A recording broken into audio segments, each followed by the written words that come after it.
విజయనగరం జిల్లా బొబ్బిలి నియోజకవర్గంలోని AP residential school విద్యార్థులకు గౌరవ డీఎస్పీ శ్రీమతి భవ్యారెడ్డి కెరీర్ కౌన్సిలింగ్ ఇచ్చారు. బొబ్బిలి గౌరవ శాసనసభ్యులు ఆర్వీఎస్ కేకే రంగారావు స్కూల్ అభివృద్ధి కోసం తీసుకున్న దత్తత ప్రకారం పాఠశాల మౌలిక సదుపాయాలు, విద్యా విధానం తదితర అంశాలపై నిరంతరం పర్యవేక్షణ చేస్తున్నారు.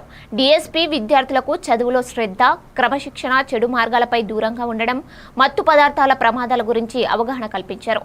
ప్రిన్సిపల్ అనుమతి లేకుండా బయటకు వెళ్లకూడదని, బయట వారు ఇచ్చే ఆహారం తీసుకోరాదని, సమస్యలను ఫీడ్బ్యాక్ బుక్లో నమోదు చేయాలని సూచించారు. ఈ రోజు నుండి పాయింట్ బుక్ ప్రారంభంపై నైట్ పెట్రోలింగ్ వాహనం ప్రతిరోజు చెక్ చేస్తుందని డీఎస్పీ తెలిపారు. ప్రిన్సిపాల్ డీఎస్పీకి కృతజ్ఞతలు తెలిపారు. సిచ్యువేషన్స్ అన్ని కూడా మనసులో గట్టి వాళ్ళు పెట్టుకుని ఐరన్ కంటే స్ట్రాంగ్ గా ఉండాలని చెప్పాము. దాన్ని ఆల్మోస్ట్ ప్రతి పిల్లాడు ఫాలో అవుతున్నాడు మేడం. బట్ మాకు వెరీ ఫ్యూ చిల్డ్రన్ ఆర్ ఇప్పటికి కూడా ఇంకా కొంచెం దాన్ని సీరియస్ గా కాదు, దీనివల్ల పెద్ద నాకేం లేదు అనేటటువంటి సీరియస్నెస్ తెలియక చేస్తున్నటువంటి పిల్లలు ఇంకా మాకు కొంచెం ప్రాబ్లమేటిక్ గా ఉన్నారు మేడం. Torch bearers. మన కంట్రీ బాగుండాలంటే ఫస్ట్ మీరు యూత్ బాగుండాలి. మీరే రేపొద్దున యూత్ కదా. మీరు పెద్దయినా ఇప్పుడు డిసిప్లిన్ లేదు అంటే రేపొద్దున ఎట్టి పరిస్థితుల్లో డిసిప్లిన్ అనేది అసలు అసాధ్యం. ఇవాళ మార్నింగ్ ఒక చిన్న ఇన్సిడెంట్తో నేను స్టార్ట్ చేస్తాను. ఒక మదర్, మీలాగే పెంచి ఉంటుంది ఆ తల్లి కూడా, ఇంజనీరింగ్ చదివించింది. అతను ఈ బెట్టింగ్, ఇలాంటి బెట్టింగ్ అంటే తెలుసా మీకు?